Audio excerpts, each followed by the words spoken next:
They said Lieutenant Sarah Mitchell was too small to handle real combat situations. 6 months later, when 3 hostile soldiers pressed their loaded rifles against her temple during what was supposed to be a routine checkpoint inspection in Eastern Europe, what she did in the next 12 seconds didn't just save her life, it forced an entire military command to realize they had catastrophically underestimated one of the most lethal operators in Special Forces history. Before we jump back in, tell us where you're tuning in from, and if this story touches you, make sure you're subscribed, because tomorrow, I've saved something extra special for you. The morning mist hung thick over the Kovarian border crossing as Sarah's convoy approached the military checkpoint. She was traveling under diplomatic cover, part of a humanitarian aid mission that was anything but humanitarian. Her real assignment was classified at levels that required presidential clearance, involving the extraction of a high-value intelligence asset who had been feeding NATO critical information about enemy troop movements. For the past 18 months, Sarah had specifically requested to travel without her usual tactical gear, appearing as nothing more than a relief worker in civilian clothes. The plan was simple: blend in, make contact, and disappear before anyone realized what had happened. Her commanders back at Fort Braxton had argued against sending her alone, insisting that her 5 feet 4 inches frame and unassuming appearance made her vulnerable in hostile territory. They suggested sending a full tactical team instead. She had quietly reminded them of her service record: 12 years with the 75th Ranger Regiment, 4 years with Delta Force, 37 successful missions across 7 different conflict zones, 2 Silver Stars, and a Purple Heart that she kept locked in a drawer because awards meant less than the operators who came home alive. The mission approval went through within an hour. What her superiors didn't fully grasp was that Sarah's unassuming appearance wasn't a liability, it was her greatest tactical advantage. In a world where enemies expected Special Forces operators to look like Hollywood action heroes, a quiet woman with auburn hair pulled back in a simple bun and wearing a Red Cross vest was functionally invisible. She had used this assumption to walk into places that would have required helicopter assaults and airstrikes for conventional forces to penetrate. The checkpoint ahead consisted of 3 concrete barriers forming a chicane pattern, forcing vehicles to slow down and weave between them. 2 guard towers flanked the crossing, and Sarah could see at least 6 soldiers moving around the inspection area. Her intelligence briefing had indicated this was a routine border station, staffed by regular Army units with standard protocols. The briefing was wrong. As her vehicle, a beat-up Land Rover with authentic aid organization markings, approached the first barrier, Sarah noticed details that made her pulse quicken. The soldiers weren't wearing standard uniforms. Their weapons were newer models, well-maintained, and they moved with the fluid coordination of elite units. Their eyes swept the approaching vehicle with the systematic thoroughness of operators who had seen real combat. These weren't border guards. They were Special Forces, probably Kovarian military intelligence. And they were here for a reason. Sarah's driver, a local contractor named Victor, who knew nothing about her real mission, slowed the vehicle and rolled down his window. In accented English, he began explaining their humanitarian purposes, showing the forged but perfect documentation that identified Sarah as Dr. Rebecca Anderson, a trauma surgeon with Doctors Without Borders. The lead soldier, a thick-set man with sergeant stripes and eyes like winter steel, barely glanced at the papers. Instead, he walked around to Sarah's side of the vehicle and motioned for her to step out. His 2 companions followed, weapons casually ready but not quite pointed. Yet Sarah complied, moving slowly and keeping her hands visible. She had been in similar situations dozens of times, and experience had taught her that cooperation in the initial moments often prevented escalation. The sergeant looked her up and down with the kind of assessment that professional soldiers give to potential threats. What he saw was a woman in her early 30s wearing practical boots, khaki pants, and a vest covered in medical supply pockets. No visible weapons. No tactical gear. No obvious threat. He was looking at exactly what she wanted him to see, preparing and narrating. This story took us a lot of time, so if you are enjoying it, subscribe to our channel. It means a lot to us. Now back to the story. The sergeant spoke to his men in rapid Kovarian, and Sarah caught enough words to understand they were discussing whether to conduct a full search or wave the vehicle through. Then one of the other soldiers said something that changed everything. He mentioned the code name of her extraction target, and suddenly 3 rifles were pointed directly at her head. The sergeant's voice dropped to a dangerous whisper as he stepped closer. The muzzle of his AK-74 now pressing against her right temple. His companions had moved to flanking positions, their weapons trained on her from multiple angles. There was no cover, no escape route, and Victor sat frozen in the driver's seat, probably wondering how his simple transport job had turned into what looked like an execution in that moment. As 3 trained killers held her at gunpoint with their fingers on triggers, Sarah felt the familiar calm settle over her. It was the same feeling she'd experienced in a compound outside Fallujah when insurgents had surrounded her team. The same clarity that had guided her through a midnight extraction in the mountains of Afghanistan when everything had gone wrong, and 5 operators' lives had depended on decisions made in split seconds. The sergeant demanded to know who she really was and what she knew about their guest. His English was perfect, confirming that this wasn't a random checkpoint, but a carefully planned trap. Someone had leaked information about her mission, and now she was 30 seconds away from becoming an intelligence prize for enemy forces.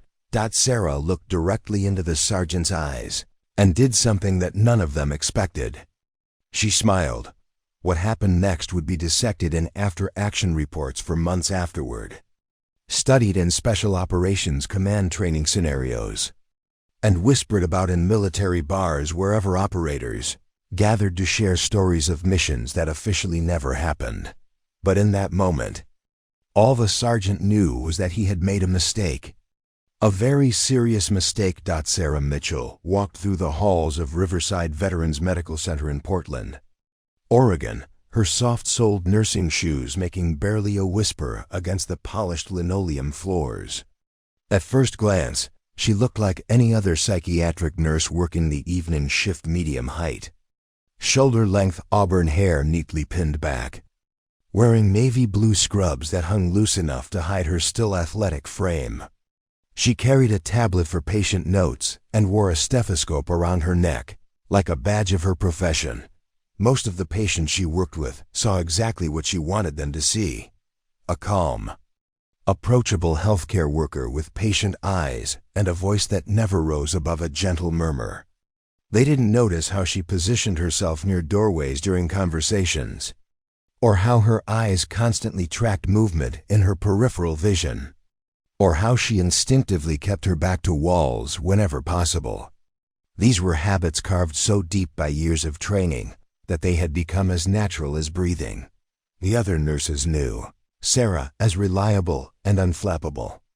During her 3 years at the medical center, she had never called in sick, never lost her temper with difficult patients, and never seemed rattled by the chaos that could erupt without warning in a psychiatric ward. When violent episodes occurred, and they did, with veterans struggling with PTSD, traumatic brain injuries, and adjustment disorders, Sarah was always the first person called to help de-escalate the situation. Her supervisor, Dr. Patricia Hendricks, often commented that Sarah had an almost supernatural ability to calm agitated patients. What Dr. Hendricks didn't know was that Sarah's techniques for managing violent situations had been learned in environments where failure meant death, not just a difficult shift report. Sarah's apartment was a 15-minute drive from the hospital, located in a quiet neighborhood where young professionals mixed with families and retirees. The building was unremarkable red brick, 3 stories, with a small parking lot behind it and mature oak trees lining the sidewalk. She had chosen the location carefully, multiple exit routes, good sight lines from her second-floor windows, and neighbors who minded their own business inside. The apartment reflected the same careful anonymity as its occupant. The furniture was comfortable, but not distinctive: a gray couch, a small dining table, bookshelves lined with medical texts and paperback novels. A casual observer would see the home of a single woman in her early 30s who worked in healthcare and lived quietly. They wouldn't notice the reinforced doorframe, or the fact that the bedroom windows had been modified to open silently, or that certain books on the shelves were hollow containers for items that had nothing to do with nursing. Most importantly, they wouldn't notice that Sarah Mitchell, trauma nurse, had reflexes that could put her hand on a concealed weapon faster than most people could reach for their car keys. Every morning at 5:30 a.m., Sarah went for a run through Laurelhurst Park. To her neighbors, she was just another health-conscious professional maintaining her fitness routine. They saw her stretching against park benches and following the paved trails at a steady pace. Wearing standard running gear and wireless earbuds, what they didn't see was that her route changed every day, following patterns that allowed her to observe the surrounding neighborhood from different angles. They didn't notice that her stretching routine included movements designed to test her flexibility and reaction time, or that her pace during different segments of the run was calculated to maintain the cardiovascular conditioning that had once kept her alive in situations where being out of breath meant being dead 3 times a week. Sarah visited precision firearms training, a shooting range located in an industrial area 20 minutes from her apartment. The range staff knew her as a dedicated recreational shooter who practiced with both pistol and rifle, someone who took her Second Amendment rights seriously but wasn't fanatical about it. She was quiet, polite, and always cleaned up after herself. The other customers at the range saw her shooting tight groups at various distances, occasionally working through tactical drills, and assumed she was either a law enforcement officer or military veteran who enjoyed staying sharp. They weren't wrong, but they couldn't have imagined the level of training that informed her movements, or that the woman in Lane 7 could put 5 rounds through a quarter-sized target at 50 meters while controlling her breathing and heart rate in ways that most people couldn't manage while sitting still. Sarah's colleagues at the medical center sometimes asked about her background. She would mention that she had served in the military before going to nursing school, usually deflecting further questions by asking about their own experiences or changing the subject to work-related matters. If pressed, she might mention that she had been stationed overseas and had seen some difficult situations, but she never provided details. The truth was that Sarah Mitchell, psychiatric nurse, was a carefully constructed identity that she had been living for 3 years. Before that, she had been Lieutenant Sarah Mitchell, Special Forces operator with Delta Force, holder of security clearances that required polygraph tests and psychological evaluations, and veteran of missions that were classified at levels requiring congressional oversight. She had no official reason to maintain her combat readiness. Her service obligations had ended honorably, and she had successfully transitioned to civilian life. But deep in her bones, in the part of her mind that had been rewired by years of training and operational experience, Sarah knew that some skills were too important to let atrophy, not because she expected to need them, but because forgetting how to move under pressure felt like betraying every operator who had trusted her to bring them home alive. Her patients at the medical center trusted her to help them navigate their own transitions from military to civilian life. They saw someone who understood their struggles and could guide them through the process of healing. They had no idea that the woman helping them process their combat trauma was still carrying her own operational mindset, maintaining readiness for threats that existed more in muscle memory than in her current reality. At least, That's what she had believed until the morning when everything changed. And Sarah Mitchell discovered that her carefully constructed civilian life was about to collide with the shadows of her past in ways that would test every skill she had worked so hard to maintain. Sarah's transition from Delta Force operator to psychiatric nurse hadn't happened overnight, and it certainly hadn't been easy. The path that led her to Riverside Veterans Medical Center was paved with years of intensive training, classified operations, and experiences that had fundamentally changed how she understood human nature, violence, and survival. She had enlisted in the Army at 19, fresh out of high school in rural Wyoming, where her father worked as a wildlife ranger and her mother taught elementary school. The military recruiter had painted pictures of adventure and purpose that appealed to a young woman who felt constrained by small-town life and hungry for something bigger than herself. What he hadn't mentioned was that Sarah possessed exactly the combination of physical capability, mental toughness, and psychological resilience that Special Operations Command was constantly seeking. Her initial training at Fort Benning had been challenging but manageable.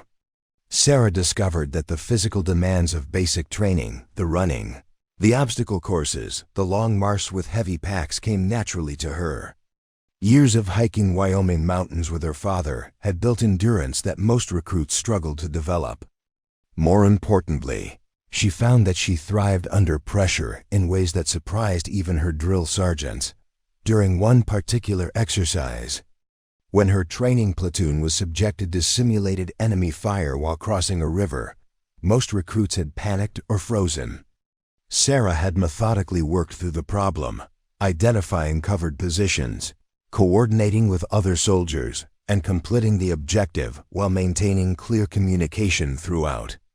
Her performance caught the attention of observers who were always watching for candidates suitable for more specialized training. After completing her initial military occupational specialty training as a 6-8W combat medic, Sarah had volunteered for airborne school, then ranger school, accumulating qualifications that marked her as someone seeking the most challenging assignments the Army could offer.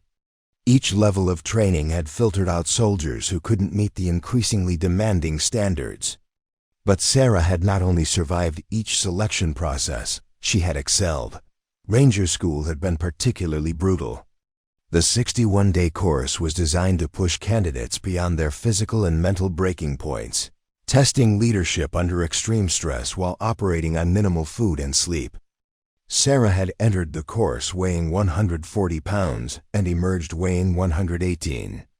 But she had never quit, never fallen behind, and had earned the respect of instructors who had initially been skeptical about a woman's ability to complete the program. Her first deployment had been to Afghanistan as part of a Ranger battalion conducting direct action missions against high-value targets. For 18 months, she had participated in raids, reconnaissance operations, and combat missions that required split-second decision-making under life-threatening conditions. She had learned to function on 3 hours of sleep, to remain calm while bullets snapped overhead, and to trust her equipment and training even when every instinct screamed at her to run. But it was during her second deployment that Sarah had truly discovered what she was capable of. The mission had involved infiltrating a compound where American hostages were being held by insurgent forces. Intelligence indicated that the hostages would be moved within 48 hours, making immediate action necessary. The operation required a small team to penetrate enemy territory, gather real-time intelligence, and coordinate with a larger rescue force. Sarah had been selected for the mission based on her medical training and her ability to blend into local populations. Disguised as a refugee seeking medical assistance, she had gained access to the compound and spent 6 hours gathering intelligence while treating minor injuries for insurgent fighters who had no idea they were providing tactical information to an American operator. When the rescue operation commenced, Sarah had been responsible for securing the hostages and providing immediate medical care for injuries sustained during their captivity. Under fire, with explosions echoing through the compound and radio chatter indicating that the extraction timeline was accelerating, she had successfully treated 3 seriously wounded hostages while coordinating their movement to the evacuation point.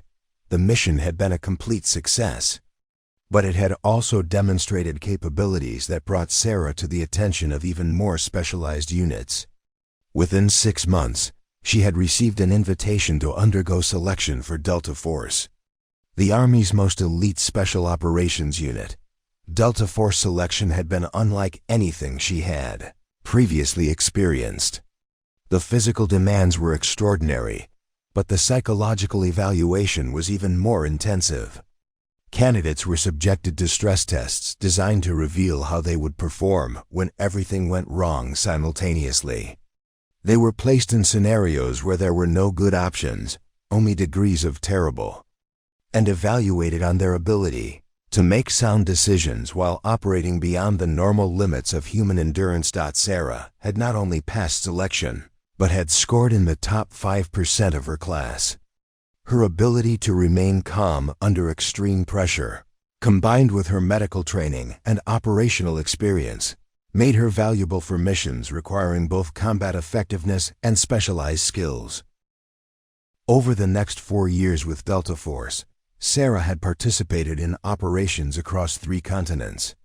She had infiltrated terrorist organizations, conducted reconnaissance in hostile territory, and participated in direct action missions against targets that posed threats to American national security. Each operation had added layers to her understanding of violence, survival, and the thin line that separated civilization from chaos. Her medical training had evolved as well. Beyond standard combat casualty care, she had learned advanced trauma surgery, toxicology, and psychological manipulation techniques. She could save lives or take them with equal efficiency, depending on mission requirements. More importantly, she had developed an intuitive understanding of human behavior under stress that allowed her to predict how people would react in crisis situations. Transition to civilian life had begun during her final year with Delta Force, when Sarah started experiencing symptoms that military psychologists called operational fatigue. She wasn't broken or traumatized in the conventional sense, but years of maintaining constant readiness for life-threatening situations had left her struggling to find meaning in normal daily activities. Nursing school had provided structure and purpose during her transition period. The medical knowledge transferred directly from her military training, but learning to apply those skills in a healing rather than tactical context had required significant mental adjustment.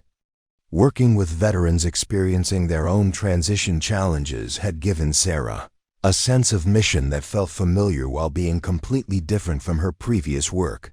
Now, 3 years into her civilian career, Sarah maintained her operational skills not because she expected to need them, but because they had become fundamental parts of who she was. The discipline, the awareness, the ability to function under pressure, these weren't just job skills she could abandon. They were survival mechanisms that had kept her alive in situations where hesitation meant death. What she didn't know was that those skills were about to be tested again, in ways she never could have anticipated. Sarah's ability to remain calm under extreme pressure hadn't developed during her military training. It had been forged much earlier, in the mountains of Wyoming, under the patient guidance of a man who understood that survival skills were best learned before they became matters of life and death. James Mitchell had spent 22 years as a wildlife ranger in Yellowstone National Park before retiring to a small ranch outside Cody, Wyoming. He was a quiet man with weathered hands and eyes that seemed to notice everything, from changes in animal behavior to shifts in weather patterns that others missed completely. Sarah's earliest memories involved following Her father through wilderness areas where getting lost could mean freezing to death, and where making noise at the wrong time could attract predators that viewed humans as potential meals rather than park visitors. Sarah was 8 years old. Her father had begun teaching her what he called situational awareness. During their weekend camping trips, he would quiz her about details she had observed during their hikes, how many deer tracks they had seen, which direction the wind was blowing, whether the birds were acting normally or had been disturbed by something. At first, Sarah had thought these were games designed to keep her entertained during long walks. Only later did she realize that her father was systematically training her to process environmental information in ways that most people never learned. The lesson that would shape the rest of Sarah's life occurred during a backpacking trip when she was 12 years old. They had been 3 days into a week-long expedition in the Absaroka Range, following trails that James knew from decades of ranger work, but that rarely saw other hikers. The weather had been perfect, clear skies, moderate temperatures, and excellent visibility that allowed them to cover significant distances each day. On the 4th morning, Sarah had awakened to find their campsite surrounded by fresh bear tracks. A large grizzly had circled their tent multiple times during the night, probably attracted by food scents, despite their careful precautions about storing supplies. The tracks indicated that the bear had spent considerable time investigating their presence. Coming within feet of where they had been sleeping, most 12-year-olds would have panicked at the realization that a 1,000-pound predator had been examining them while they slept. Sarah felt her heart rate increase and her breathing quicken.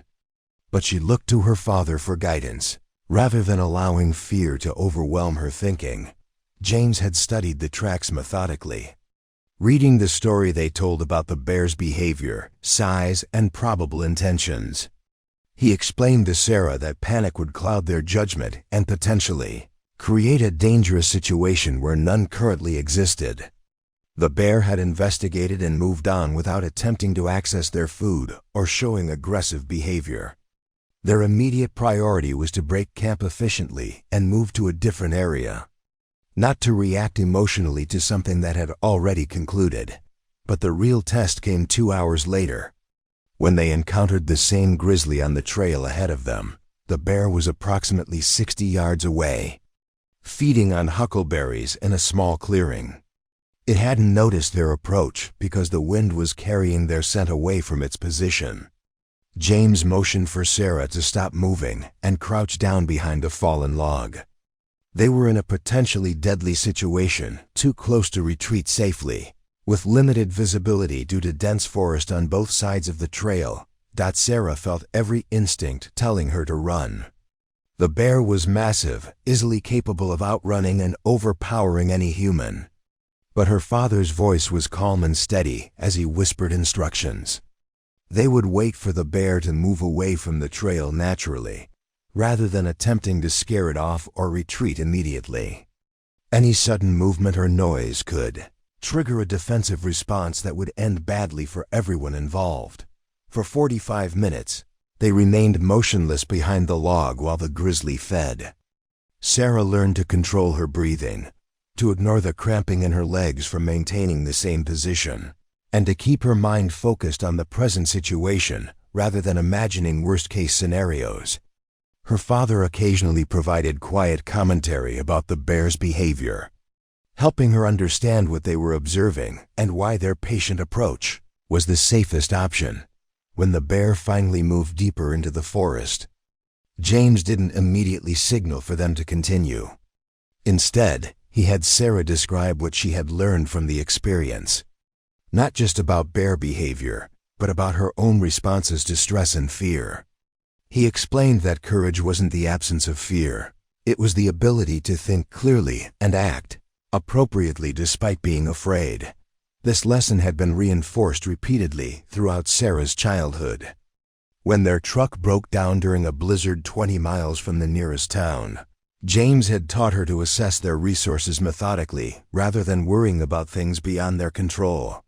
When Sarah had fallen through ice while crossing a frozen stream, Her father had talked her through self-rescue techniques while maintaining the calm demeanor that prevented panic from making a dangerous situation worse. By the time Sarah left home for college, she possessed something that most people never developed: the ability to compartmentalize fear and stress in ways that allowed rational thinking to continue functioning under pressure. She understood that emotional reactions, while natural, could interfere with problem-solving when problems had serious consequences. Her mother, Linda Mitchell, had contributed different but equally important lessons. As an elementary school teacher, Linda understood human psychology and communication in ways that complemented James's wilderness expertise. She had taught Sarah to read people's emotional states, to recognize when someone was scared or angry or confused, and to adjust her own behavior accordingly. Linda's classroom management skills had translated into family life as lessons about de-escalation and conflict resolution. When neighbors disagreed about property boundaries or water rights, common issues in rural Wyoming, Sarah had watched her mother facilitate discussions that addressed underlying concerns rather than just surface arguments. These experiences had taught Sarah that most conflicts arose from miscommunication or fear rather than genuine malice, and that patient listening could often resolve situations that seemed hostile. The combination of her parents' influences had created a foundation that served Sarah well throughout her military career. Her father's wilderness training had taught her to remain calm when physical survival was at stake. Her mother's psychological insights had shown her how to understand and influence human behavior during stressful situations. But perhaps most importantly, both parents had demonstrated that competence was more valuable than bravado, and that quiet confidence was often more effective than dramatic displays of strength or authority.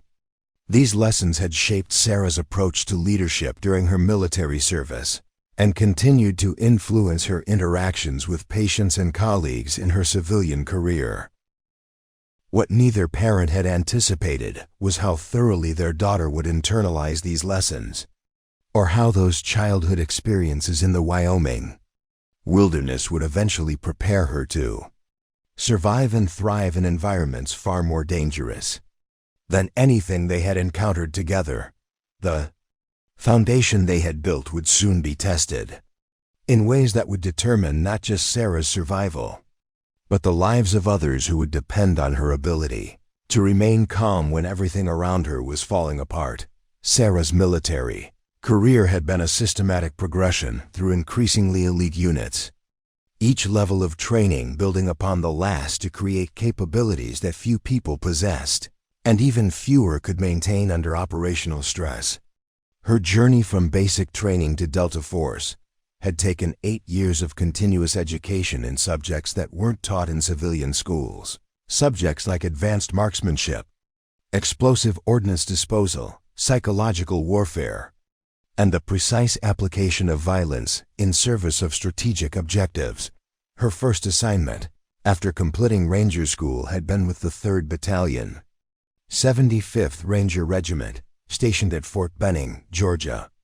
The Rangers were light infantry specialists, trained to conduct rapid assault missions in any environment on Earth with minimal logistical support. For Sarah, this meant learning to operate effectively while carrying everything she needed for extended periods in hostile territory. The physical demands were extraordinary. Training exercises routinely involved 20-mile forced marches with full equipment, followed immediately by complex tactical scenarios that required precise coordination under simulated combat conditions. Sarah learned to function on minimal sleep, to navigate using map and compass when GPS systems failed, and to maintain her weapons and equipment under field conditions that would challenge experienced mechanics. But the technical skills were only part of her education. Ranger training emphasized adaptability and problem-solving under pressure. Scenarios were designed to go wrong at precisely the moment when soldiers had become comfortable with their initial plans. Sarah learned to develop contingency plans for her contingency plans. and to remain flexible when missions evolved in unexpected directions. Her first combat deployment had been to the Helmand province in Afghanistan, where her unit conducted night raids against Taliban leadership targets. These operations required infiltrating hostile territory, often by helicopter insertion in areas where landing zones were contested and extraction wasn't guaranteed. Sarah's role as a combat medic made her invaluable during these missions, but it also meant that she needed to maintain both medical supplies and combat equipment while moving through terrain that challenged even unencumbered soldiers. The medical training she had received during her initial military occupational specialty education was expanded significantly. During her time with the Rangers, beyond basic trauma care, Sarah learned advanced surgical techniques that could be performed under field conditions with limited equipment. She practiced these skills on live tissue training scenarios that simulated the catastrophic injuries commonly seen in combat zones. More importantly, she learned to make life-and-death medical decisions while under enemy fire. During one particularly intense firefight near Musakala, Sarah had treated 4 wounded Rangers while Taliban fighters maintained accurate fire on their position from multiple directions. Working by feel in complete darkness, she had stabilized a sucking chest wound, applied tourniquets to control massive hemorrhaging, and established access for shock treatment, all while bullets impacted within inches of her position. The psychological pressure of these situations was unlike anything civilian medical training could simulate. Sarah learned to compartmentalize her emotional responses, focusing entirely on technical procedures while suppressing natural reactions to the violence occurring around her. This mental discipline allowed her to function effectively when other medics might have been paralyzed by the chaos of combat. Her performance during that deployment earned her selection for the Special Forces Qualification Course, commonly known as the Q Course. This training was significantly more demanding than anything she had previously experienced, both physically and intellectually. The course was designed to produce soldiers capable of operating independently in small teams, often without support or resupply for extended periods. The Q course had introduced Sarah to skills that went far beyond conventional military training.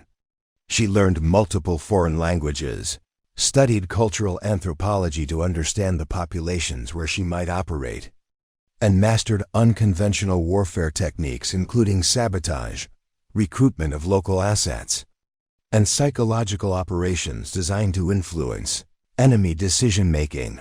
Her medical training expanded to include advanced trauma surgery, toxicology, and even basic veterinary skills for treating animals that might be crucial to mission success in agricultural societies. Sarah could now perform emergency surgery using improvised instruments, create medications from locally available materials, and treat injuries that would challenge civilian emergency room physicians. But perhaps most importantly, the Q course had taught her to think strategically about violence. Rather than simply applying force to solve problems, Sarah learned to analyze complex situations and identify leverage points where minimal intervention could produce maximum results. She studied the psychology of warfare, learning to understand how fear, uncertainty, and isolation affected both enemy forces and civilian populations. Her first deployment with Special Forces had been to Syria, where her team worked with Kurdish militia forces fighting against ISIS. This mission required Sarah to operate in culturally complex environment where building trust with local fighters was as important as combat effectiveness. She learned to navigate tribal politics, religious sensitivities, and language barriers while maintaining her primary responsibilities. As a medic and operator, the work in Syria had been particularly challenging because it required constant adaptation to changing tactical situations. ISIS forces employed asymmetric warfare techniques that made conventional military responses ineffective. Sarah's team had to develop innovative approaches to problems like improvised explosive devices, suicide attacks, and urban warfare in heavily populated areas, where civilian casualties could undermine their mission objectives. During one operation near Raqqa, Sarah's team had been tasked with evacuating wounded Kurdish fighters from a position that was surrounded by ISIS forces. The conventional approach would have required a large-scale assault that might have resulted in significant casualties. Instead, Sarah had developed a plan that involved infiltrating the position disguised as medical volunteers, treating the wounded in place, and coordinating their extraction during a diversionary attack that drew enemy attention elsewhere. The mission had required her to operate alone for 6 hours, in territory controlled by hostile forces, treating patients while maintaining radio contact with her team and gathering intelligence about enemy positions. When the extraction finally occurred, Sarah had successfully stabilized 4 critically wounded fighters and provided tactical information that allowed her team to avoid several ambush positions during their withdrawal. These experiences had taught Sarah that effective military operations required more than physical courage and technical proficiency. Success often depended on understanding human psychology, cultural dynamics, and the complex interactions between military action and political objectives. She learned to think several steps ahead, anticipating how current actions might affect future operations and strategic goals. By the time she was selected for Delta Force training, Sarah possessed a combination of medical expertise, combat experience, and strategic thinking that made her valuable for the most sensitive military operations. She understood violence not just as a tool for solving immediate problems, but as an instrument of policy that required careful application to achieve specific objectives without creating unintended consequences. This comprehensive understanding of warfare, combined with her technical skills and proven performance under pressure, had prepared Sarah for missions that required the highest levels of competence and judgment. What she didn't realize was how thoroughly these skills had become integrated into her fundamental approach to problem solving, or how they would serve her when she faced threats that had nothing to do with military objectives. The morning that would change everything started like any other Tuesday at Riverside Veterans Medical Center. Sarah arrived for her shift at 6:45 a.m., 15 minutes early as always, and spent the first few minutes reviewing patient charts and coordinating with the night shift nurses who were preparing to leave. The psychiatric ward was unusually quiet. Only 2 patients were in crisis management, and the rest were following their normal routines of group therapy, medication administration, and recreational activities. Dr. Patricia Hendricks had called Sarah into her office around 10 a.m. with what seemed like a routine request. The Department of Veterans Affairs was conducting a pilot program to evaluate new treatment protocols for veterans suffering from severe PTSD and adjustment disorders. As part of this evaluation, they needed experienced psychiatric nurses to participate in a 3-day training seminar that would be held at a converted military facility about 2 hours north of Portland. The facility, called Cascade Ridge Training Center, had previously been used for military exercises, but had been decommissioned and converted into a civilian training venue. Sarah would join 12 other nurses from veteran medical centers across the Pacific Northwest for intensive workshops on trauma-informed care, de-escalation techniques, and crisis intervention strategies. What made the assignment particularly appealing was that the training would include realistic scenario exercises with veteran volunteers who would role-play various crisis situations. These volunteers were former military personnel who worked with training organizations to help medical professionals understand the specific challenges faced by combat veterans transitioning to civilian life. Dr. Hendricks had specifically requested Sarah for the program because of her exceptional performance during crisis situations at the medical center. Over the past year, Sarah had successfully de-escalated numerous violent episodes, including several cases where patients had threatened staff members with improvised weapons. Her ability to remain calm and communicate effectively with agitated veterans had made her invaluable to the treatment team.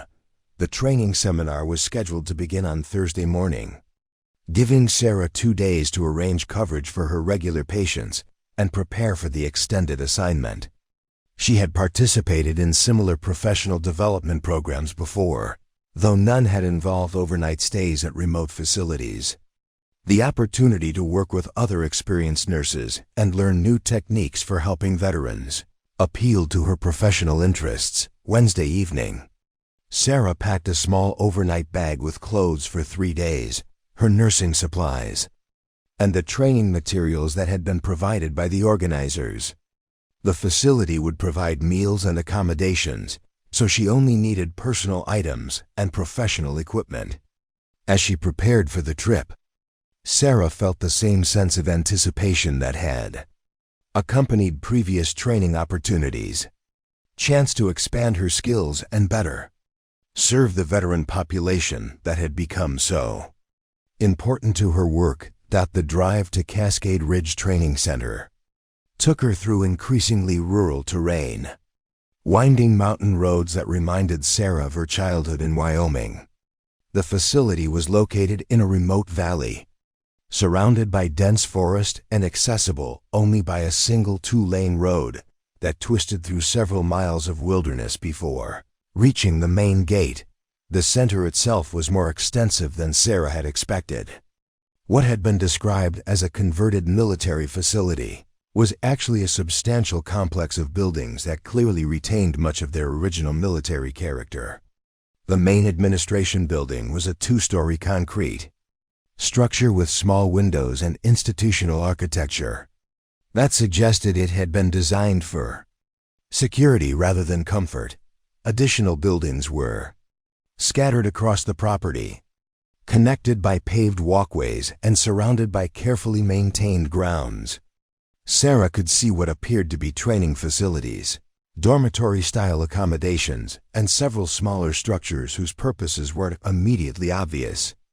The entire complex was enclosed by a high fence that seemed more robust than necessary for a civilian training center. Sarah checked in at the administration building, where she was greeted by a pleasant woman in her 50s who introduced herself as Margaret Stevens, the program coordinator. Margaret provided Sarah with a room assignment, meal schedules, and an agenda for the 3-day program. The other participants would be arriving throughout the evening, with the first training session scheduled for 8 a.m. the following morning. Her assigned room was located in Building C, a dormitory-style structure that reminded Sarah uncomfortably of military barracks she had occupied during various training programs. The room was small but adequate, with a single bed, a desk, and a small bathroom. The windows were narrow and positioned high on the walls, limiting visibility of the surrounding area.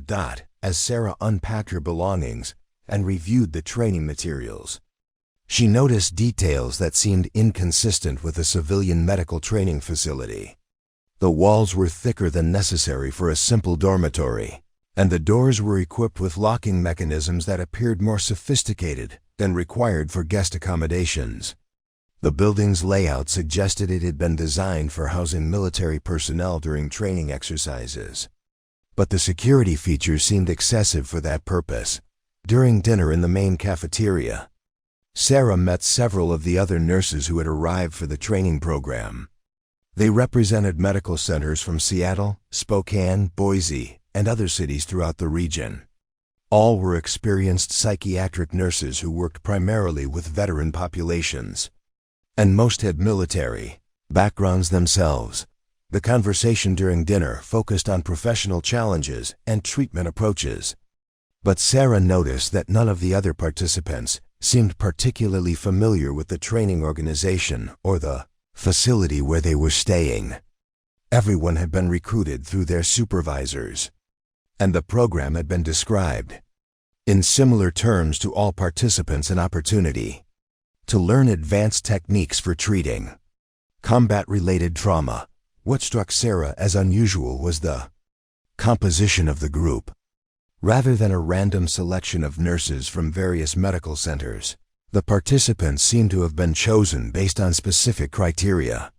All were women, all had extensive experience with veteran populations, and most had military backgrounds. This pattern suggested a level of selection that went beyond simple professional qualifications. After dinner, Sarah returned to her room and attempted to call Dr. Hendricks to confirm her safe arrival at the facility. Her cell phone showed no signal, which wasn't unusual in remote mountain locations, but the building didn't appear to have landline phones available for guest use. This communication limitation seemed inconsistent with a professional training program that would presumably want participants to maintain contact with their home institutions. As she prepared for bed, Sarah found herself paying attention to sounds and activities around the facility that normally wouldn't have concerned her. She could hear vehicles moving around the complex after dark, and occasional radio chatter that sounded more like security communications than facility maintenance. The overall atmosphere felt more like a military installation than a civilian training center. These observations activated mental processes that Sarah had developed during her military service, pattern recognition and threat assessment skills that operated almost unconsciously when she encountered unfamiliar environments. Nothing she had observed represented an immediate danger, but the accumulation of small inconsistencies suggested that Cascade Ridge Training Center might not be exactly what it appeared to be. As she drifted off to sleep, Sarah made a mental note to pay closer attention to the facility layout and personnel during the following day's activities. Her military training had taught her that understanding her environment was always important, but particularly crucial when that environment didn't match her initial expectations. What she didn't know was that her presence at Cascade Ridge Training Center wasn't the result of a routine professional development opportunity, and that the next morning would bring challenges that had nothing to do with learning new nursing techniques. The first training session began promptly at 8 a.m. in what the facility called Conference Room Alpha, a windowless space in the basement of the main administration building. Sarah arrived a few minutes early and noticed immediately that the room's design was more sophisticated than necessary for medical training seminars. The walls appeared to be soundproofed. The lighting was controlled by a complex system that could simulate various conditions, and the furniture was modular, allowing for rapid reconfiguration of the space. Margaret Stevens introduced the lead instructor, a man named Dr. Robert Carrington, who claimed to be a psychiatrist specializing in combat trauma. Dr. Carrington was tall and lean, probably in his early 50s, with graying hair and the kind of confident bearing that Sarah associated with senior military officers rather than medical professionals. His credentials seemed impressive: multiple deployments as a military psychiatrist, research positions with veteran organizations, and publications on PTSD treatment protocols. But something about Dr. Carrington bothered Sarah from the moment he began speaking. His knowledge of psychiatric treatment was certainly extensive, but his presentation style and the way he moved around the room suggested training that went beyond medical education. He positioned himself near exits, maintained constant awareness of all participants, and used terminology that occasionally reflected intelligence or special operations backgrounds rather than purely clinical experience. The morning session focused on recognizing escalation patterns in veteran patients experiencing acute psychological episodes. Dr. Carrington presented case studies that were remarkably detailed, involving scenarios that seemed to draw from actual incidents rather than theoretical examples. The situations he described involved veterans who had become violent during treatment sessions, patients who had taken hostages in medical facilities, and cases where psychiatric episodes had resulted in significant property damage and injuries to staff members. What made these presentations unusual was the level of tactical detail included in each case study. Rather than focusing primarily on psychological factors and treatment approaches, Dr. Carrington spent considerable time discussing security protocols, containment procedures, and law enforcement responses. This emphasis seemed inconsistent with a training program designed for nurses, who would normally be evacuated from dangerous situations rather than expected to manage them directly. During a break between sessions, Sarah struck up a conversation with Jennifer Walsh, a nurse from the Seattle Veterans Medical Center who had 20 years of experience in psychiatric care. Jennifer had noticed the same inconsistencies that were troubling Sarah, particularly the facilities, security features, and the unusual focus on tactical responses. During the morning presentation, Jennifer mentioned that she had attempted to contact her supervisor the previous evening but had been unable to get cell phone service anywhere on the facility grounds. When she had asked Margaret Stevens about landline access, she had been told that external communications were limited during training sessions to prevent distractions and ensure participant focus on the educational content. This explanation had seemed reasonable to Jennifer initially, but upon reflection, she realized that cutting off external communications was highly unusual for professional training programs. Most medical institutions required their staff to maintain contact during off-site assignments, particularly when those assignments involved overnight stays at remote locations. Sarah shared her own observations about the facility's design and the backgrounds of the training staff. Both women agreed that their situation felt increasingly inconsistent with a routine professional development program, but neither could identify specific threats or determine appropriate responses to their concerns. Afternoon session introduced more disturbing elements.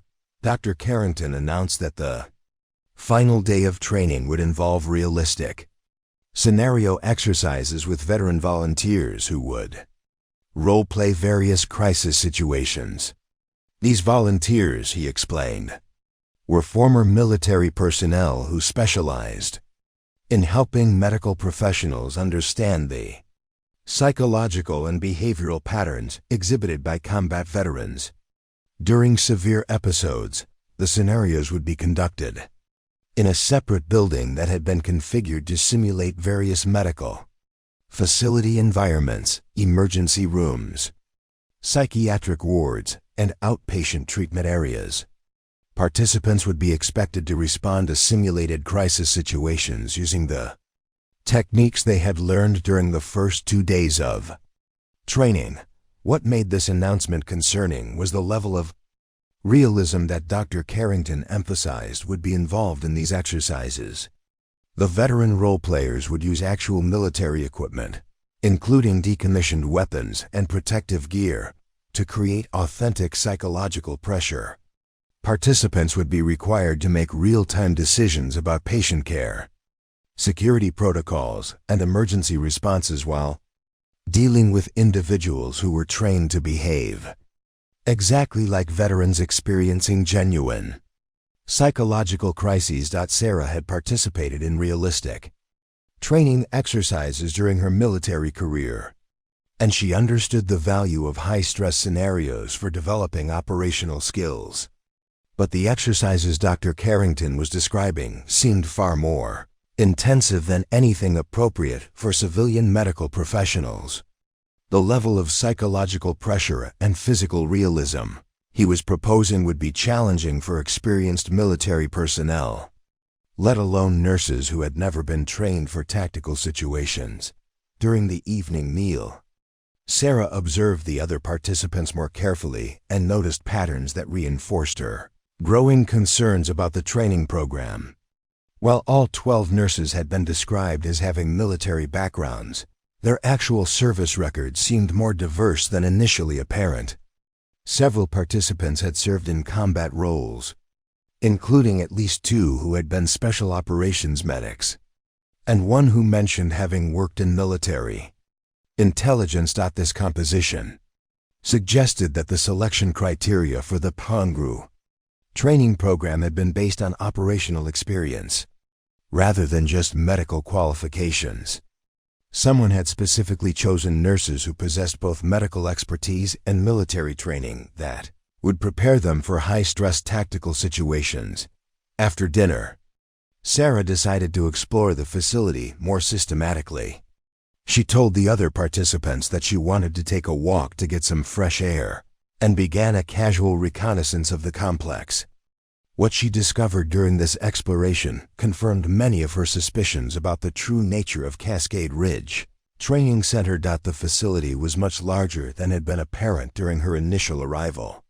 Beyond the buildings that housed the training activities and participant accommodations, there were additional structures that appeared to be actively occupied by personnel who weren't involved in the nursing education program.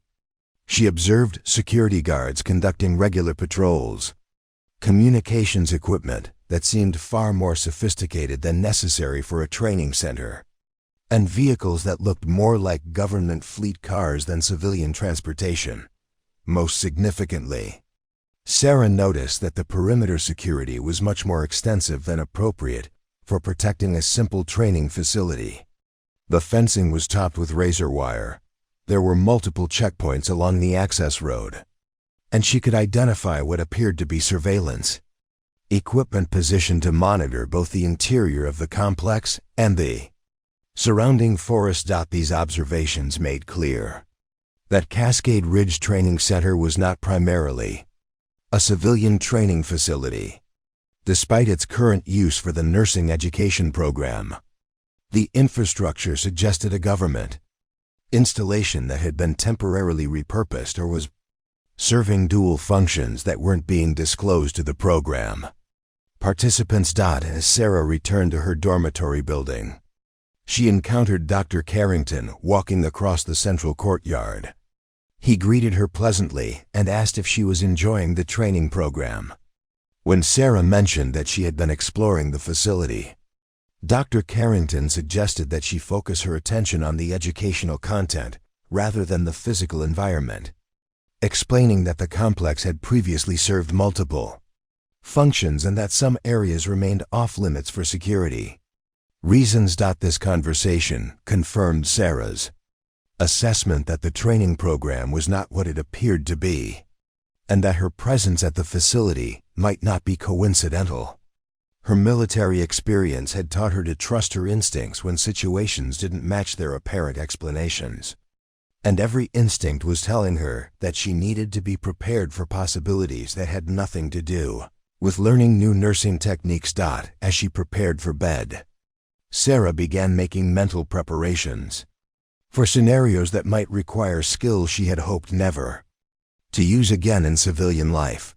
The second day of training began with an announcement that would fundamentally alter the nature of Sarah's experience at Cascade Ridge Training Center.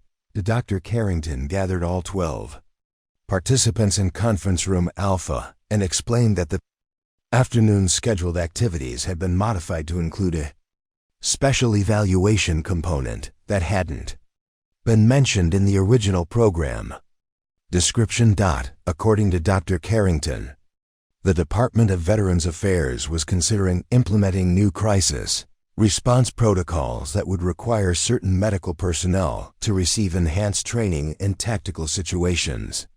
The nursing professionals at this seminar had been selected not just for their medical expertise, but because their military backgrounds made them suitable candidates for these expanded responsibilities. The evaluation would involve each participant working individually with veteran role players in increasingly challenging scenarios.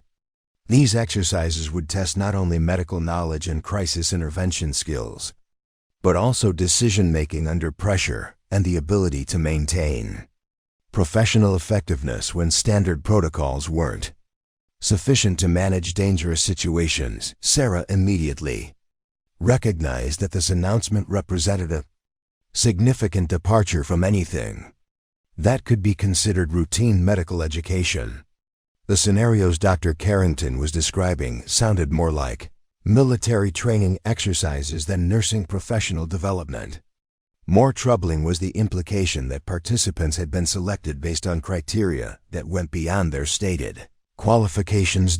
During the morning session, Dr. Carrington introduced 3 individuals who would be serving as role players for the afternoon evaluations. The men were presented as former military personnel who specialized in realistic training scenarios. But Sarah's assessment of their bearing, physical condition, and communication patterns suggested they were currently active rather than former military. The first was introduced as Staff Sergeant Marcus Chun, supposedly a former Army infantry soldier who had completed multiple deployments in Iraq and Afghanistan. Chun was compact and muscular, probably in his early 30s, with the kind of alertness that Sarah associated with special operations personnel. When he spoke about his military experience, he used current terminology and references that suggested ongoing familiarity with military operations rather than historical knowledge. The second role player was Sergeant First Class David Rodriguez, described as a former Marine who had served as a military police officer before transitioning to civilian training work. Rodriguez was larger than Chun, well over 6 feet tall, with a presence that dominated any room he entered.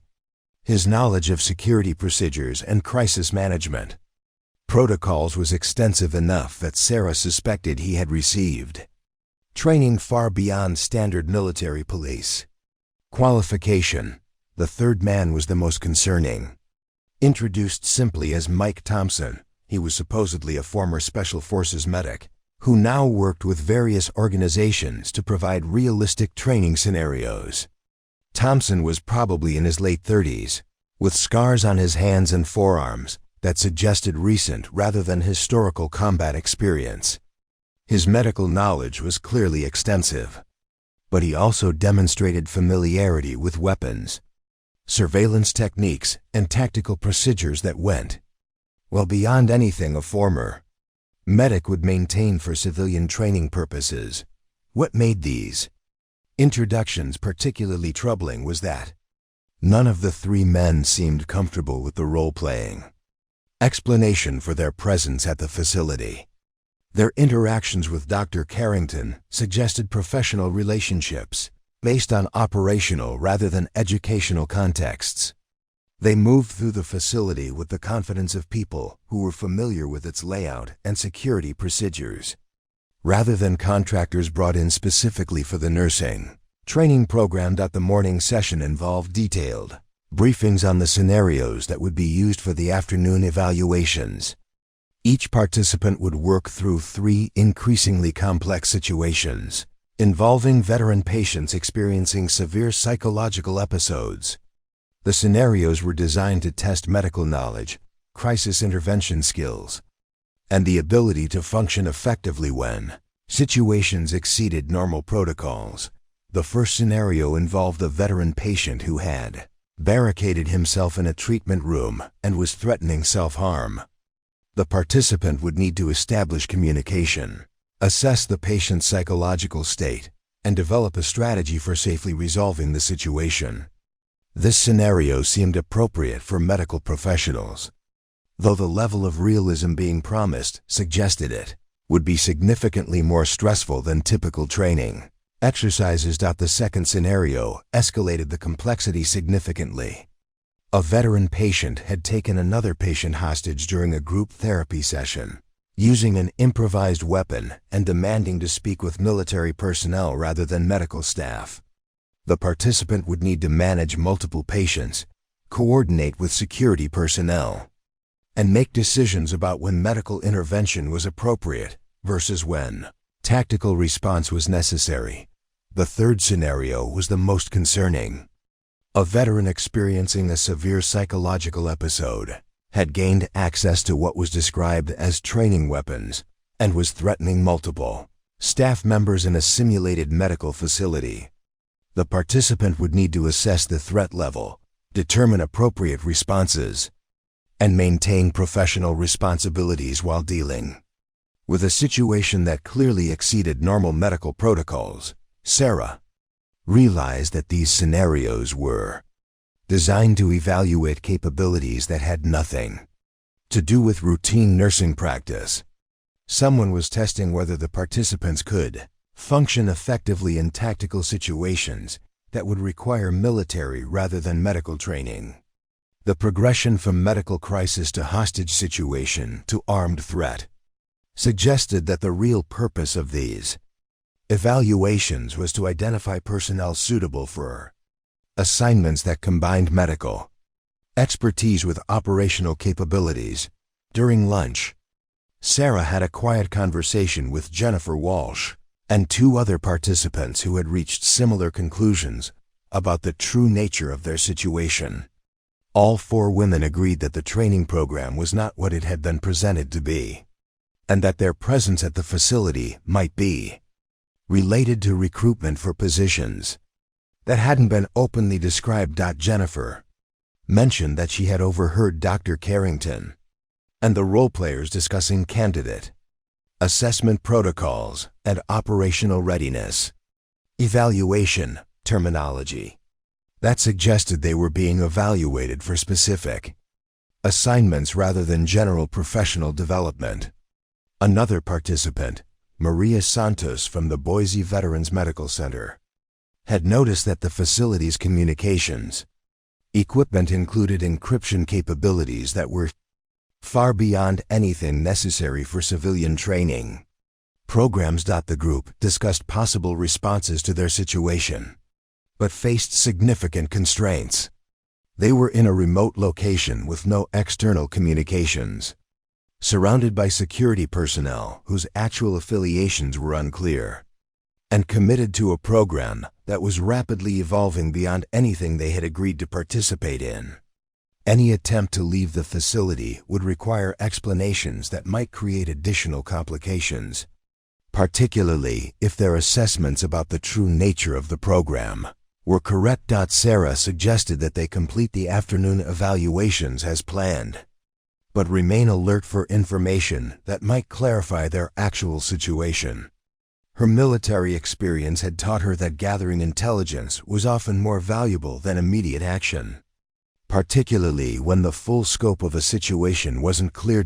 As the afternoon evaluations began, Sarah prepared herself for scenarios that would test capabilities she had developed during her military career but had hoped never to use again.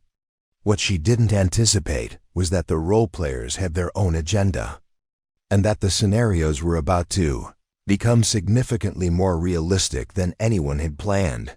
The evaluation that would change everything was scheduled to begin at 3 p.m., and Sarah was assigned to work with the man introduced as Mike Thompson.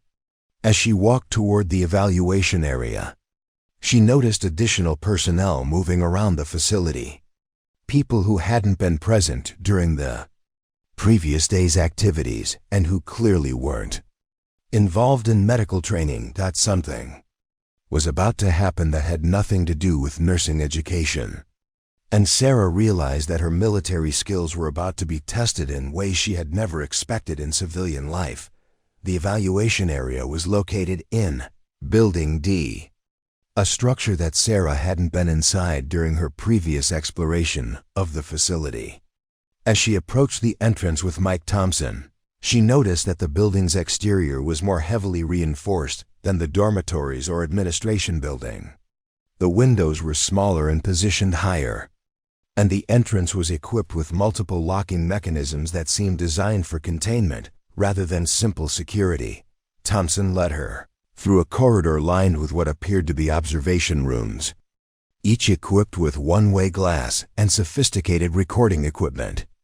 The setup resembled a law enforcement training facility more than a medical education center. Sarah could see into several rooms that had been configured to simulate different medical environments: an emergency room, a psychiatric ward, and what looked like a field hospital setup. Their destination was Room 7, which had been arranged to simulate a veteran outpatient clinic. The space contained typical medical furniture, examination tables, chairs, medical equipment, and filing cabinets, but Sarah noticed immediately that everything was either bolted down or designed to be used as improvised weapons. This level of preparation suggested that the scenarios were expected to involve significant physical confrontation.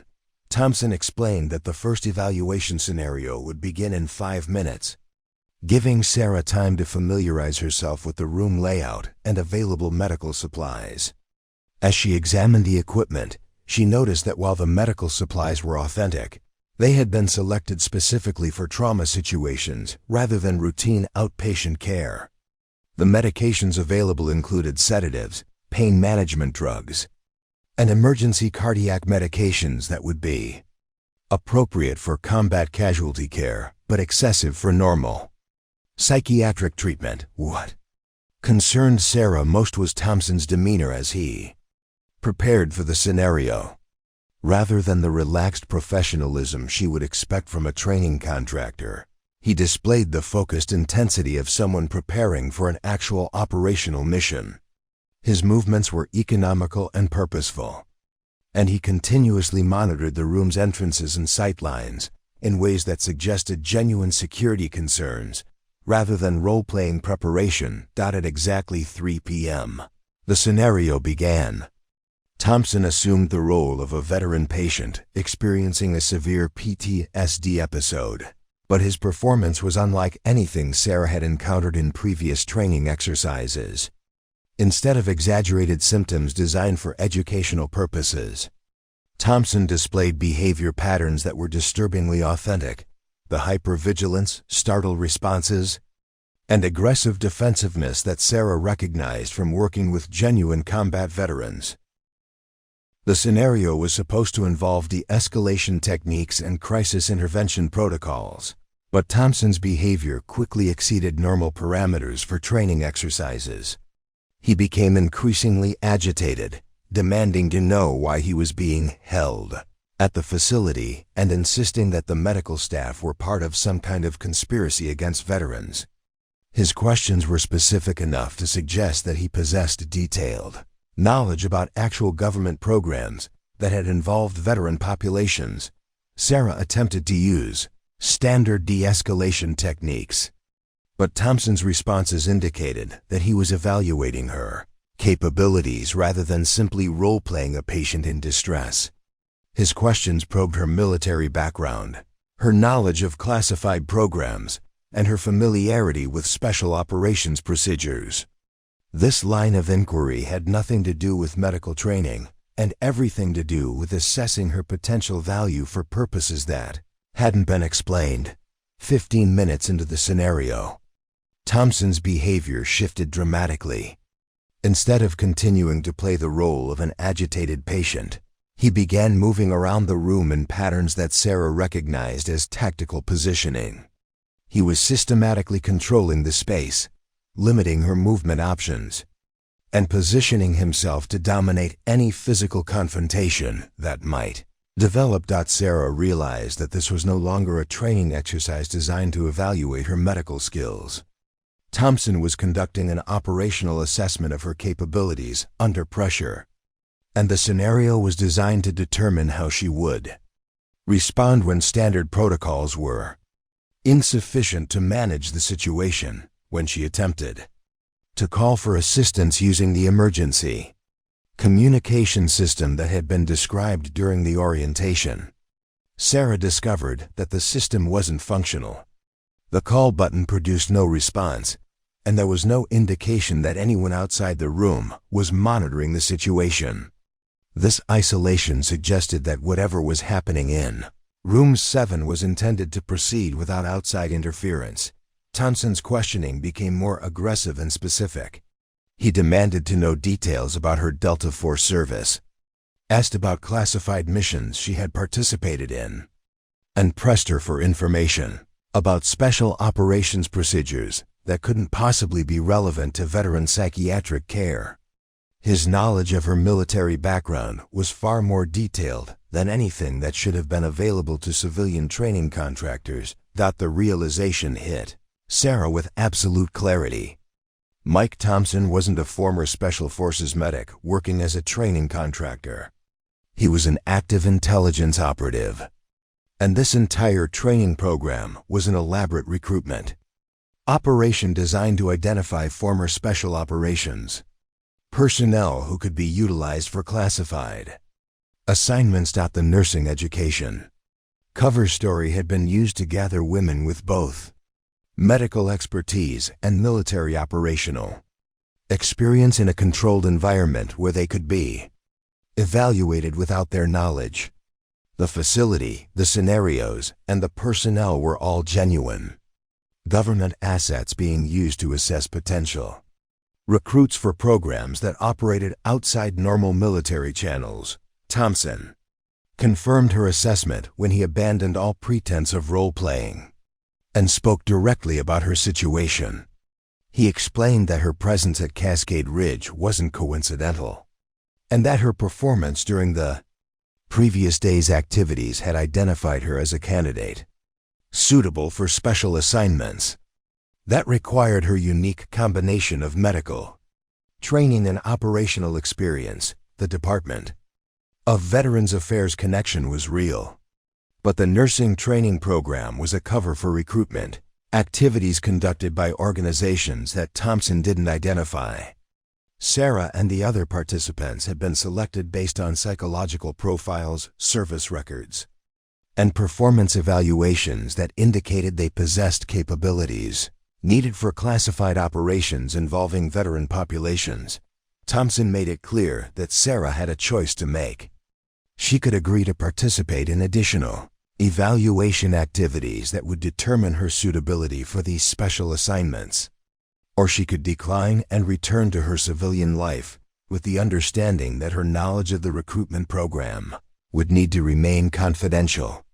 The choice was presented as voluntary, but Thompson's positioning and demeanor suggested that leaving might not be as simple as he was describing. Sarah's military training had prepared her for situations where apparent choices were actually carefully constructed traps designed to elicit specific responses. Thompson's offer represented exactly that kind of manipulation, a false choice between cooperation and freedom that was designed to assess her decision-making under pressure. But Thompson had made a critical miscalculation in focusing on Sarah's medical background and psychological profile. He had overlooked the tactical capabilities that had made her valuable to Delta Force. Her combat training hadn't been limited to medical procedures and crisis intervention. She had been taught to identify and respond to exactly the kind of manipulation that Thompson was attempting to employ. As Thompson continued his recruitment pitch, positioning himself between Sarah and the room's exits, while maintaining what he probably thought was a non-threatening posture, Sarah began calculating her options. The scenario was about to shift dramatically, but not in the direction that Thompson was expecting. Her response to his recruitment offer would demonstrate exactly why underestimating former special operations personnel was always a dangerous mistake. Regardless of their current civilian occupations or their apparent willingness to cooperate with authority figures, Thompson was about to learn that some people couldn't be manipulated, coerced, or contained by conventional means, and that Sarah Mitchell had capabilities that went far beyond anything in her personnel files. Sarah's response began with a single word that caught Thompson completely off guard. No. The simplicity of her answer seemed to confuse him momentarily. In his experience, recruitment scenarios typically involved lengthy negotiations, appeals to patriotism, or discussions of benefits and compensation. People didn't usually provide flat rejections without asking questions about the opportunity being presented. Thompson tried to recover by explaining that Sarah hadn't heard all the details of what was being offered. He began describing assignments that would utilize her medical training in support of operations that were vital to national security, positions that would provide significant financial compensation, and the opportunity to serve her country in ways that went beyond normal veteran medical care. But as Thompson spoke, he made the critical error of moving closer to Sarah while continuing to block her access to the room's exits. His positioning was subtle enough that someone without tactical training might not have recognized it as a containment strategy. But Sarah immediately understood that she was being prevented from leaving rather than simply being encouraged to listen. Her assessment of Thompson shifted from viewing him as a recruiter using psychological manipulation to recognizing him as a captor who was prepared to use physical force if persuasion failed. This realization activated response patterns that had been drilled into her during years of specialized training, patterns that prioritized escape and survival over cooperation and communication. Sarah's military experience had included extensive instruction in resistance to interrogation and coercive recruitment. She understood that intelligence organizations often use scenarios exactly like the one Thompson was conducting to identify and exploit individuals with valuable skills. The key to defeating such recruitment attempts was to disrupt the recruiter's control of the situation before they could implement more aggressive persuasion techniques. While Thompson continued his presentation, Sarah began systematically evaluating her tactical options. The room contained multiple objects that could be used as weapons if necessary, but her priority was escape rather than confrontation. Physical violence would only become necessary if Thompson attempted to prevent her departure by force. Her assessment of Thompson's capabilities was concerning. Despite his role as a recruiter, he clearly maintained the physical conditioning and tactical awareness of an active operator. His positioning in the room, his control of space, and his constant monitoring of her movements indicated that he was prepared for the possibility that she might resist his recruitment efforts. But Thompson's tactical training had apparently focused on situations involving civilian targets or military personnel who lacked specialized combat experience.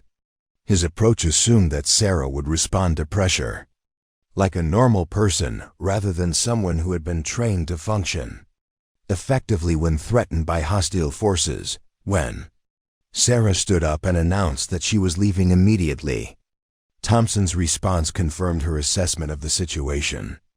Instead of allowing her to depart, he moved to block the room's primary exit while suggesting that she should remain to discuss her concerns about the opportunity being offered. Sarah told Thompson clearly that she wasn't interested in any assignments beyond her current civilian employment, and that she intended to leave the facility immediately. His response was to explain that departing wasn't possible until the evaluation process had been completed, and that all participants needed to remain at the facility until the program concluded the following day. This statement represented a fundamental escalation from recruitment to detention. Thompson was no longer asking for Sarah's cooperation. He was informing her that she wasn't free to leave. This shift activated protocols that had been embedded in Sarah's training at the deepest levels. Protocols designed for situations where she was being held against her will by hostile forces. Sarah's next move was calculated to test Thompson's actual intentions while creating an opportunity for decisive action. She walked directly toward the room's exit, forcing Thompson to either allow her to pass or to physically restrain her. If he permitted her to leave, she would have confirmation that the situation was still fundamentally voluntary.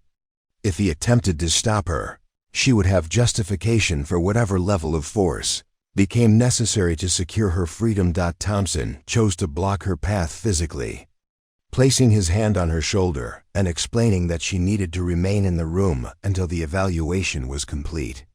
This physical contact represented the transition from psychological manipulation to physical coercion, crossing a line that activated Sarah's most aggressive response training. What happened next took approximately 3 seconds, but Thompson would later describe it as the most educational experience of his intelligence career. Sarah's response began with a technique that she had learned during her first week of Delta Force training, a simple movement that redirected Thompson's grabbing hand while simultaneously disrupting his balance. The technique was designed to be applied so quickly that opponents couldn't adjust their positioning. Before losing control of the encounter, Thompson found himself spun around with his arm twisted behind his back in a position that would become extremely painful if he attempted to resist. Sarah controlled him with minimal force while explaining clearly that she was leaving the facility immediately, and that any attempt to prevent her departure would result in more serious consequences for him. Personally, the entire encounter had shifted from Thompson interrogating Sarah to Sarah controlling Thompson. In the space of a few heartbeats, his recruitment training had not prepared him for dealing with someone who possessed the skills and mindset to turn a psychological manipulation scenario into a physical confrontation, where he was at a severe disadvantage. But Sarah's demonstration of her capabilities created a new problem. By revealing her tactical skills, she had confirmed Thompson's assessment of her value for special operations assignments. Her resistance to recruitment had actually provided evidence that she possessed exactly the kind of independent thinking and combat effectiveness that made her desirable for classified operations. Thompson, speaking carefully due to the uncomfortable position Sarah was maintaining him in, acknowledged that he had underestimated her capabilities. He explained that her response to the recruitment scenario had actually increased rather than decreased her value as a potential asset. Organizations that needed operators with their skills were particularly interested in individuals who couldn't be easily manipulated or coerced. Sarah released Thompson and stepped back, maintaining distance while keeping him in view. She informed him that she understood exactly what kind of operation Cascade Ridge Training Center represented, and that her departure from the facility was not negotiable. If necessary, she would leave by whatever means required, regardless of the consequences for the recruitment program or the personnel involved. Thompson's expression shifted as he realized that his recruitment scenario had evolved into something much more complex than anticipated. Sarah Mitchell wasn't just declining a job offer, she was actively opposing an intelligence operation and demonstrating capabilities that made her potentially dangerous. If she chose to expose the program, the recruitment scenario was concluded. But the situation was far from resolved.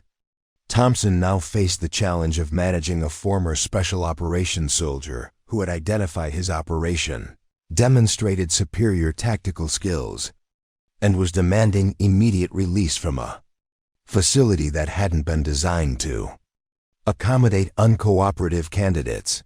Sarah's next actions would determine whether this encounter ended with her quiet departure from an embarrassing recruitment failure, or escalated into something that would require significantly more resources to resolve. Thompson was about to discover that some people couldn't be recruited, threatened, or contained, and that Sarah Mitchell had capabilities that extended far beyond anything in her official records or psychological assessments. Thompson's immediate response to Sarah's demand for release was to activate a communication device that he had kept concealed during their encounter.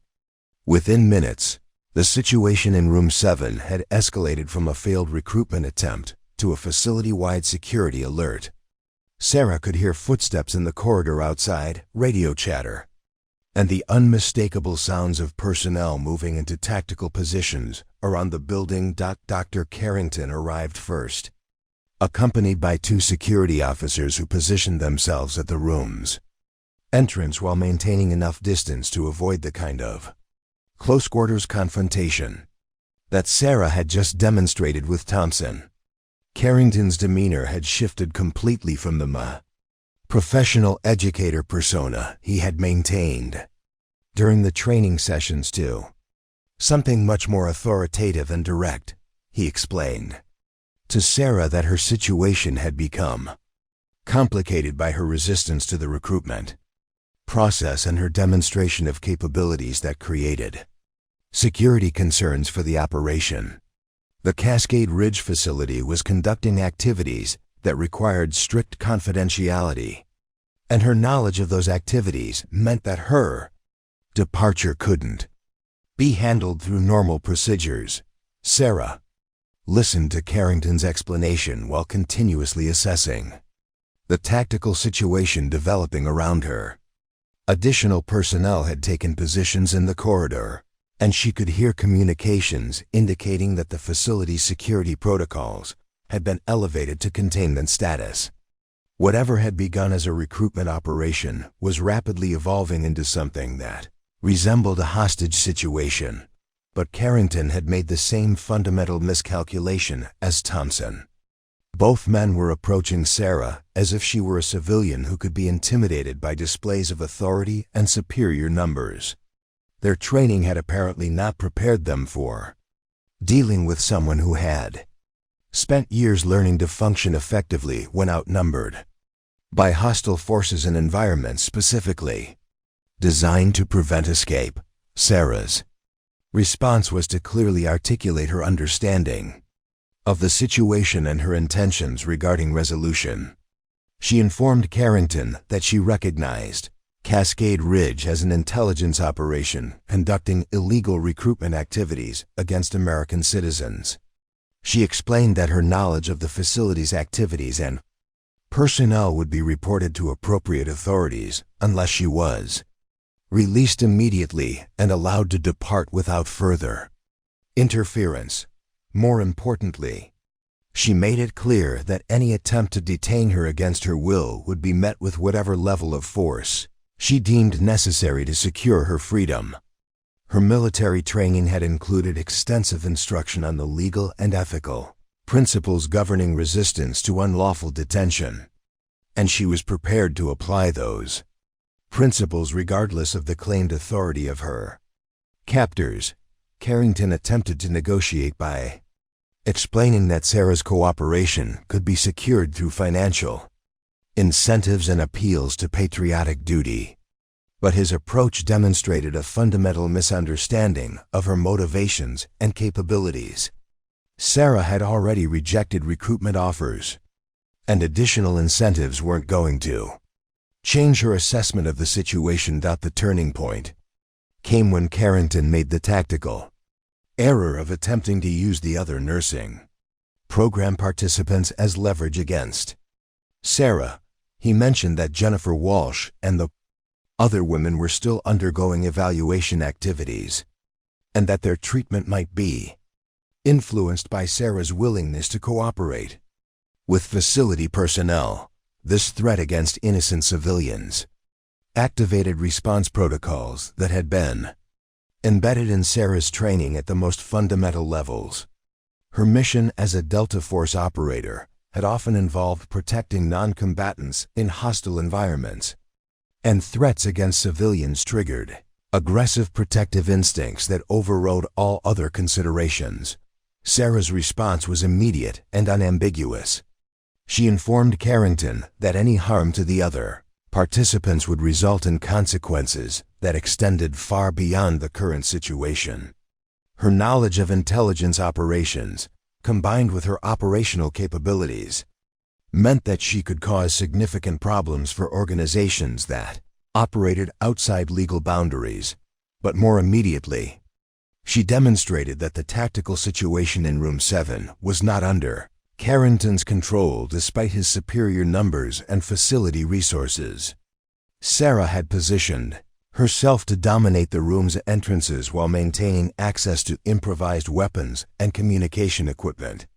The security personnel who had been deployed to contain her were actually in a disadvantageous position against someone with her training and experience. The resolution came when Sarah made it clear that she would secure the release of all participants in the program, not just herself. Her military experience had taught her that successful operations required clear objectives and decisive action to achieve those objectives. Her new objective was ensuring that Jennifer Walsh and the other women could return safely to their civilian lives without being subjected to further recruitment pressure or retaliation.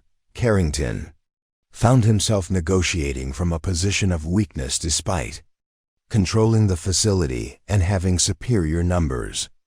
Sarah had demonstrated that she possessed both the capabilities and the determination to cause significant problems for his operation, and that her resistance couldn't be overcome through conventional intimidation or containment strategies.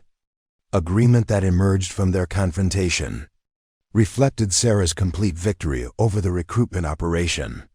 All participants would be released immediately and transported back to their home locations with explanations that the training program had been canceled due to administrative issues. No further contact would be made with any of the women regarding special assignments or classified operations. Most importantly, Sarah secured guarantees that her knowledge of the Cascade Ridge operation would remain confidential in exchange for her agreement not to report the facility's activities to congressional oversight committees or law enforcement agencies. This mutual non-disclosure arrangement protected both sides while ensuring that the recruitment program couldn't continue targeting other veteran medical professionals. 3 months later, Sarah received a visit at Riverside Veterans Medical Center from a congressional staff member investigating reports of irregular recruitment activities targeting veteran medical professionals. The investigation had been triggered by complaints from other nurses who had been approached through similar programs, but who lacked Sarah's capabilities for resisting coercive recruitment. Sarah provided testimony that resulted in the termination of several intelligence programs that had been operating without proper oversight.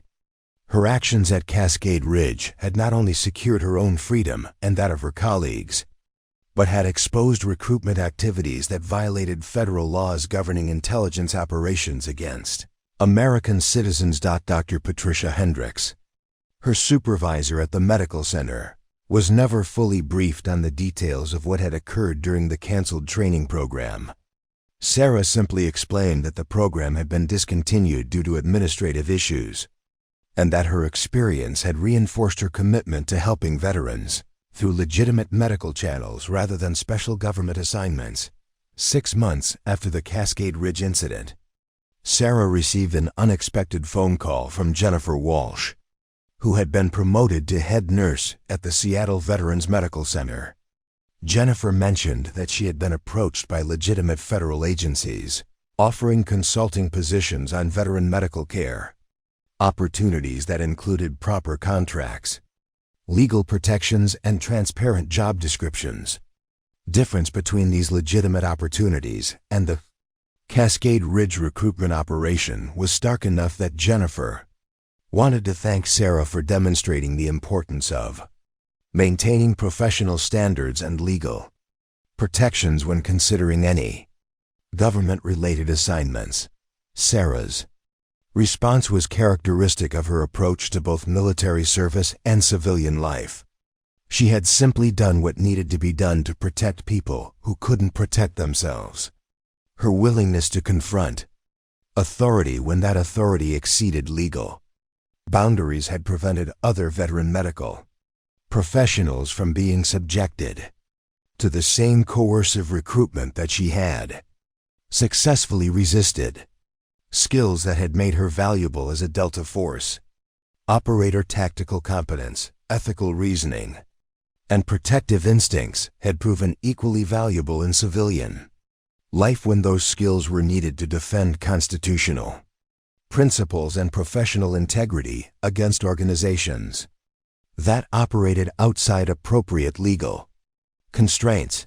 Thompson never contacted Sarah again, but she occasionally wondered whether her resistance to recruitment had taught intelligence agencies to approach veteran medical professionals through legitimate channels rather than coercive operations disguised as professional development programs. Up next, you've got 2 more standout stories right on your screen. If this one hit the mark, you won't want to pass these up. Just click and check them out.